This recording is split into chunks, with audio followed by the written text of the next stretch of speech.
Hello friends, ഇന്ന് നമ്മൾ വന്നിരിക്കുന്നത് കൊത്തമല്ലി ചിക്കൻ്റെ ഒരു റെസിപ്പി ആയിട്ടാണ്.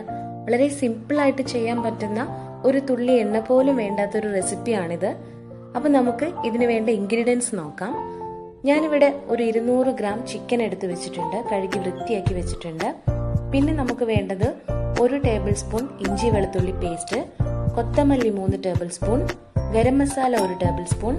ഇനി വേണ്ടത് 2 ടേബിൾ സ്പൂൺ ചതച്ച കുരുമുളകാണ്, പൊടിയെടുക്കരുത്.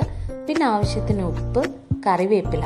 ഇത്രയും സാധനങ്ങൾ മാത്രമേ നമുക്ക് വേണ്ടുള്ളൂ. വളരെ കുറച്ച് ഇൻഗ്രീഡിയൻസ് മാത്രം ഉപയോഗിച്ച് ചെയ്യുന്നതാണിത്. ഇനി ആദ്യം നമുക്ക് ഈ മല്ലി ഒന്ന് ചതച്ചെടുക്കണം. അതിനുശേഷം ചിക്കൻ ഒരു മൺചട്ടിയിലേക്ക് മാറ്റണം. മൺചട്ടി ഉണ്ടെങ്കിൽ തീർച്ചയായും മൺചട്ടി തന്നെ എടുക്കണം. അതിനുശേഷം നമ്മൾ ഇതിനകത്തേക്ക് ആദ്യം ചേർക്കുന്നത് ഇഞ്ചി വെളുത്തുള്ളി പേസ്റ്റ് ആണ്. ഇഞ്ചി വെളുത്തുള്ളി പേസ്റ്റ് ചേർത്തതിന് ശേഷം പിന്നെ നമ്മൾ കൊത്തമല്ലി ചേർക്കുന്നു, അതായത് നമ്മൾ ചതച്ച് വെച്ച മല്ലി ചേർക്കുന്നു. അതിനുശേഷം ചതച്ച് വെച്ച കുരുമുളക് നമ്മൾ ചേർത്തു.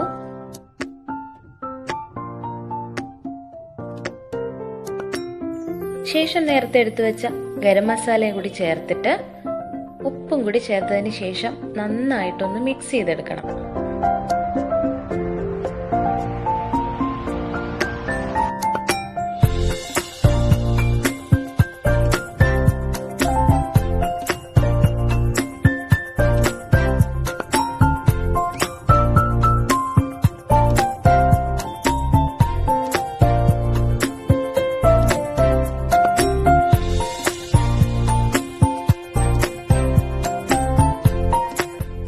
അങ്ങനെ മസാല എല്ലാം മിക്സ് ചെയ്തെടുത്തു. ഇനി ഇതിനകത്തേക്ക് നമുക്ക് കറിവേപ്പില ചേർക്കാം. നമ്മൾ കറിവേപ്പില മാത്രമേ ചേർക്കുന്നുള്ളൂ, വേറെ മല്ലിയിലൊന്നും ചേർക്കുന്നില്ല.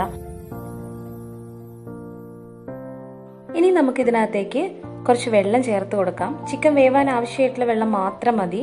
ഇത് ഡ്രൈ ആയിട്ടാണ് നമ്മൾ ഉണ്ടാക്കുന്നത്, അതുകൊണ്ട് വളരെ കുറച്ച് വെള്ളം ചേർത്തിട്ടുള്ളൂ. ഇനി ഇത് അടച്ചു വെച്ച് ചിക്കൻ ഒന്ന് വേവിച്ചെടുക്കണം. അങ്ങനെ ഒരു 20 മിനിറ്റ് കഴിഞ്ഞിട്ടുണ്ട്. ചിക്കൻ നന്നായി വെന്തിട്ടുണ്ട്.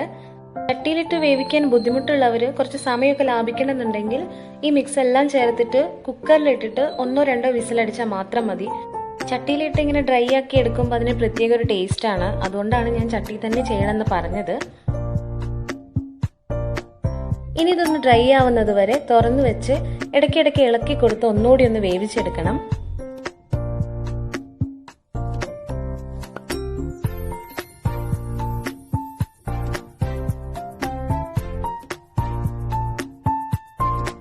അങ്ങനെ നമ്മുടെ കൊത്തമല്ലി ചിക്കൻ റെഡി ആയിട്ടുണ്ട്.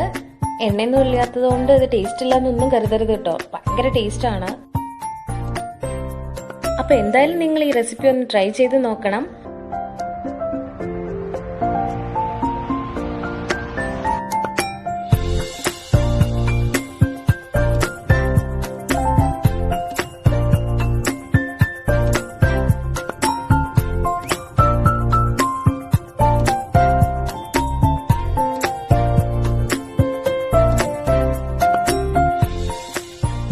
ഈ വീഡിയോ നിങ്ങൾക്ക് ഇഷ്ടപ്പെട്ടാലേ ഒന്ന് സബ്സ്ക്രൈബ് ചെയ്തേക്കണേ.